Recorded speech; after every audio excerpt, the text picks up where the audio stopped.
Hola, buenas a todos, ¿qué tal estáis?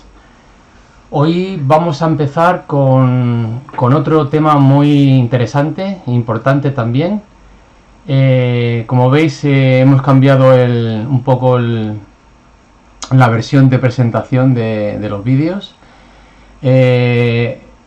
Vamos a empezar con este nuevo vídeo, ¿vale? Explicando lo que es el petróleo, ¿vale? Entonces, antes de nada, pues como hago todos los vídeos, pues hacer ciertas aclaraciones y hacer ciertos agradecimientos, ¿vale? En cuanto a las aclaraciones, pues simplemente decir que en este canal no tiene ninguna intención de tergiversar o manipular el contexto o el sentido de los mensajes que nuestras amigas taijetianas nos envían, ¿de acuerdo? Este canal simplemente tiene el sentido de intentar enriquecer el entendimiento de algunos conceptos que de mi punto de vista no están claros o confusos y repito, es mi interpretación o análisis propio de lo que yo entiendo de los mensajes de nuestras amigas taijetianas, ¿de acuerdo? Evidentemente este canal apoya el 100% del contenido y el mensaje que comparten Gosia, Robert, Cristina y Estela. Los conceptos básicos extraterrestres que vamos a analizar o interpretar, y vuelvo a insistir en que son interpretaciones propias, cada uno tendrá las suyas, ¿de acuerdo? Y no tendrá por qué coincidir con las mías, ¿vale? Todos estos conceptos han sido extraídos de algunos de los vídeos divulgativos de Gosia en sus canales de Agencia Cósmica o Cosmic Agency para la versión en inglés, los canales de Robert que son Despejando Enigmas, Revelación Cósmica, Semillas Estelares, Red Agartha y la Matriz Artificial, y los canales de Cristina y Estela que son Conocimiento Pleiadiano y Pleiadian Knowledge para el canal en inglés, ¿vale? Bueno, pues agradecer a todas estas personas su inmensa labor de transferencia de conocimiento y también agradecer a nuestras amigas taijetianas también su labor de compartir sus conocimientos, ¿vale? Bueno, empezamos con el tema. El petróleo. ¿Qué es según la ciencia humana? Dice que el petróleo es una fuente de energía más importante en la actualidad. A ver, esto es como todo. Es la fuente de energía porque han querido que fuera la fuente de energía más importante. En realidad, si utilizáramos la energía libre, que sabemos que existe y que ya la desarrolló Tesla, pues las cosas serían ligeramente diferentes, ¿no? Dicen que el petróleo es un recurso fósil, vuelven a insistir que esto viene de los dinosaurios y de los animales que se murieron y se depositaron, etcétera, etcétera, ¿vale? Que el petróleo sustituye al carbón, que era la fuente principal de energía a finales del siglo XIX. Es un líquido de color oscuro, aspecto aceitoso, olor fuerte y está formado por una mezcla de hidrocarburos, ¿vale? Y ahora dicen, ¿por qué tenemos que reemplazar el petróleo? Pues fijaros lo que dice el petróleo no es renovable. Bueno, pues os vamos a demostrar que esto es falso, ¿vale? Produce agentes de efecto invernadero. Bueno, aquí yo discrepo un poco, ¿vale? Seguramente sí que pueda afectar al efecto invernadero, pero no tanto como nos están haciendo pensar, ¿vale? El petróleo es la causa del calentamiento global. Pues esto es otra cosa falsa, porque el calentamiento global no existe, como ya sabemos algunos, ¿vale? Y contamina mantos acuíferos. No tengo información al respecto, pero seguramente que esta afirmación también es falsa. Bueno, según la ciencia humana o según el punto de vista mundano, vamos a ver cómo se forma el petróleo, ¿vale? La teoría de mayor aceptación, cuidado, teoría, esto es una teoría, no es una ciencia exacta, ¿vale? Pues entonces la teoría de mayor aceptación es que el petróleo es de origen fósil orgánico, ¿vale? Y vamos a ver más adelante que esto no es así 100%, ¿vale? Esto es, el petróleo crudo y el gas natural son el resultado de una transformación de la materia orgánica. Esto es completamente falso, ¿vale? Por acción bacteriana en un comienzo y luego por transformaciones debidas a incremento de temperatura y presión. Aquí empiezan a hablar algo que se parece a lo que es en realidad, ¿vale? Por enterramiento junto a los sedimentos en cuencas sedimentarias, definiendo aquí como cuencas sedimentarias como áreas deprimidas de la corteza terrestre, es decir, en profundidad, donde se acumulan miles de metros de sedimento aportados por los ríos, el viento, los hielos provenientes del desgaste de las rocas, de zonas emergidas, erosión y transporte. Vamos, yo creo que esto es una paja mental total, ¿vale? Entonces, bueno.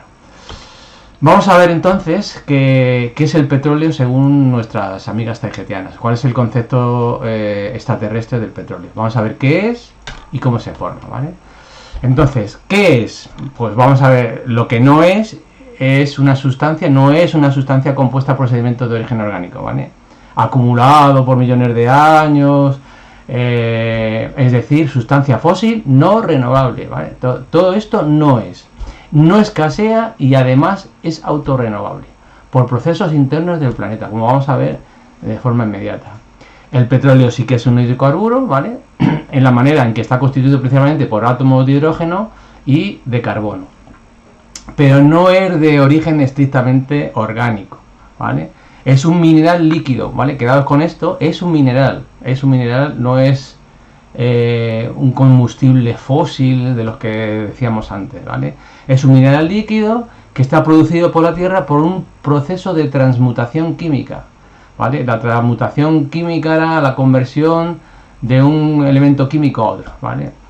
Esto está basado en la acumulación, esto es muy importante lo que vamos a decir ahora, ¿vale? Porque está basado en la acumulación progresiva de propiedades escalares magnéticas, es decir, el petróleo está sometido a procesos que funcionan en varios planos existenciales simultáneamente, ¿vale? En un medio que es el agua, principalmente el agua de mar, ¿vale? Es muy importante esto de que está basado el petróleo en una acumulación progresiva de propiedades escalares magnéticas, ¿vale? Porque las propiedades magnéticas del petróleo son escalares, influyen en varias densidades, y esto es muy importante para lo que vamos a explicar, ¿vale? ¿Cómo se forma? ¿Vale? Vamos a ver cómo se forma el petróleo, ¿vale? Entonces, así, a grosso modo, el petróleo se forma con el agua, principalmente agua de mar, ¿vale? Combinándolo con el carbono presente dentro de la corteza terrestre planetaria, que es abundantísimo el carbono dentro de la corteza terrestre, ¿vale? Y entonces hace que el petróleo sea inagotable. Fijaros en estas imágenes que he puesto aquí, son de empresas que se dedican a hacer, por así decirlo, petróleo, ¿vale? Inyectan agua con una determinada presión y una determinada velocidad y lo convierten en petróleo. O sea que sí que hay un procedimiento técnico, gente que conoce este procedimiento para convertir el agua en petróleo. O sea, esto no, o sea, que aparte de que los conocimientos extraterrestres nos puedan abrir la mente para ver cómo es exactamente el petróleo y cómo se forma, hay empresas que ya se dedican a esto, o sea, sí que lo saben, ¿vale? Entonces, parece mentira que nos estén engañando con esto, ¿vale? Bueno, ¿cuál es el proceso de cómo se forma el petróleo, ¿vale? El agua se autoioniza cuando es sometida. Esto de ionizarse es que se descompone, por así decirlo, la molécula del agua, ¿vale? Entonces, se autoioniza cuando se somete a velocidades superiores a 200 metros por segundo y a presiones mayores de 1100 bares o unidades de barómetro o 15.954 libras por pulgada cuadrada, ¿vale? Os he puesto aquí un recordatorio de lo que es un bar. Un bar es 1,01972 kilogramos fuerza por centímetro cuadrado, y un kilogramo fuerza es igual a un kilopondio, seguramente que esto sonará de las clases de física, que es equivalente a un kilogramo, ¿vale?, por la aceleración, ¿vale?, que son 9,806665 metros partido por la velocidad el tiempo al cuadrado, que sería el equivalente a 9,80665 newton, ¿vale? Pues eso es lo que tenemos. Fijaros que si estamos hablando de 1100 bares es como si tuviéramos aproximadamente 1100 kilos haciendo presión sobre 1 centímetro cuadrado, ¿vale? Con la aceleración terrestre, ¿de acuerdo? Bueno, pues cuando al agua se le aplican estas velocidades y estas presiones, llegado ese momento, el agua pierde su composición de hidrógeno-oxígeno, ¿vale? Como vemos aquí en la imagen, ¿de acuerdo? Va perdiendo esa composición de hidrógeno-oxígeno al desechar su componente de oxígeno y cambiarlo por el carbono, ¿vale? Entonces, todas las moléculas de hidrógeno se van a empezar a combinar, a adherir a átomos de carbono, ¿vale? Presente en todos lados y en abundancia, como decía antes, no solo en los animales muertos o en los fósiles, ¿vale? Está alrededor de todo el mundo en cantidades enormes, ¿de acuerdo?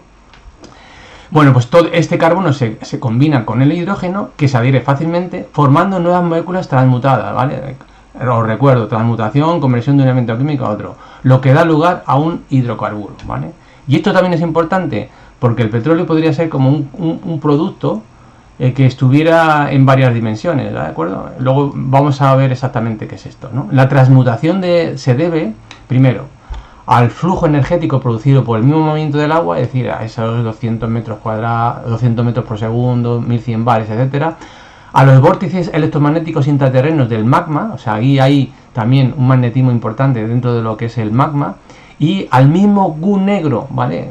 Importante esto, que próximamente haremos otro vídeo hablando del gu negro, ¿vale? El gu negro también tiene propiedades muy potentes magnéticas, ¿vale? Entonces esto también influye en esta transmutación de la molécula del agua, ¿vale? Espero que haya quedado más o menos claro. Las moléculas de agua se descomponen, se ionizan, se desprenden los átomos de hidrógeno y se combinan fácilmente con los de carbono, produciendo así lo que da lugar o lo que es llamado hidrocarburo, ¿de acuerdo? Vale. ¿Cómo se forma en la naturaleza? Vale, ¿cómo es este proceso? Que ya os digo que muchas empresas lo están haciendo, ¿vale? Están aplicando esos 200 metros por segundo y esos 1100 bares de presión, ¿vale? Entonces, naturalmente o de forma natural, ¿cómo se produce esto? Bueno, el agua dentro de lo que es el mar, en el fondo marino, tiene una gran presión, ¿vale? Por el simple hecho de que el propio peso del agua produce esa presión, ¿vale? El agua se filtra por esta alta presión a través de todas las fisuras que puede, o sea, grietas, separaciones entre placas del subsuelo, en el fondo del mar, y especialmente en los puntos más profundos del océano, ¿vale? Esto es muy importante porque aquí en los puntos más profundos es donde más presión habrá, ¿no? Y en donde hay separación de placas tectónicas mayores, ¿vale? Ahí es donde más se filtra el agua. El agua a presión entra en las capas intraterrenas llenando todo el espacio disponible, ¿vale? Lo llena todo. El mismo agua, fijaros aquí lo que dice, que facilita el desplazamiento entre las placas tectónicas, entre las placas terrestres. Al moverse estas placas, estas hacen fricción o aplastan y desplazan el agua a través de las grietas, a gran presión y a gran velocidad, por efecto jeringa, ¿vale? Imaginaros que funciona así de esa manera, ¿no? A gran presión y a gran velocidad. El agua está ahí sujeta a una enorme presión, enorme. Mucho más que en el fondo marino, es decir, si en el fondo marino tenemos una presión X, en esas grietas, con esa velocidad, etcétera, etcétera, las presiones son muchísimo mayores. Y hablamos de presiones de 20.000 libras por pulgada cuadrada, ¿vale? O más. A presiones así, su velocidad de movimiento es enorme, excediendo 500 metros por segundo. Entonces, fijaros que aquí tenemos dos datos importantes. Hemos superado los 1100 bares, o 15.000 y pico que decíamos libras por pulgada cuadrada, y también estamos superando la velocidad, que en este caso son 500 metros por segundo, ¿vale? A esta velocidad y a esta presión, ¿vale? El agua pierde sus propiedades al entrar básicamente en ebullición. O sea, fijaros que se somete a una presión enorme, a una velocidad enorme, y sin poder expandirse, el agua entra en ebullición, ¿vale? El agua se separa del oxígeno produciendo un enorme calor, ¿vale? Esto es impepinable, ¿vale? Que sería, bueno, un poco como hemos visto antes, ¿de acuerdo? El hidrógeno en exceso liberado del oxígeno se combina químicamente con el carbono, que es casi omnipresente, volvemos a repetir, que está en todas las partes de la Tierra y tiene como propiedad el adherirse a casi todo. Acordaros que el carbono se está utilizando para un montón de cosas. El famoso grafeno, del que estamos oyendo hablar mucho, también tiene carbono y muchos otros componentes, ¿vale? La liberación del carbono y la fusión química con hidrógeno se ve favorecida por las altas temperaturas y presiones presentes, formando hidrocarburos como el petróleo y también formando productos secundarios como el gas natural, el metano, el etano, etcétera, etcétera, ¿vale? Conclusión, ¿vale? Una conclusión es que el petróleo viene del agua, principalmente agua de mar, combinado con el carbono presente dentro de la corteza terrestre o planetaria. Es inagotable, el petróleo es inagotable. Cuando un manto petrolífero, pozo o cavidad que contiene el petróleo se vacía, se llenará otra vez, volviendo otra vez a llenarse de forma natural poco tiempo después. Imaginaos aquí, si esto se vacía, teniendo el agua que entra por esas fisuras, como hemos dicho antes y tal, en poco tiempo volveremos a tener el pozo de petróleo otra vez lleno, ¿vale? Con lo cual tendría que acabarse el agua del mar para que no tuviéramos posibilidad de generar más petróleo, ¿de acuerdo? Bueno, aquí tengo dos vídeos, uno de Gosia y otro de Robert, donde se habla perfectamente de esto, y también se habla del gu negro, pero del gu negro ya hablaremos en un próximo vídeo, ¿de acuerdo?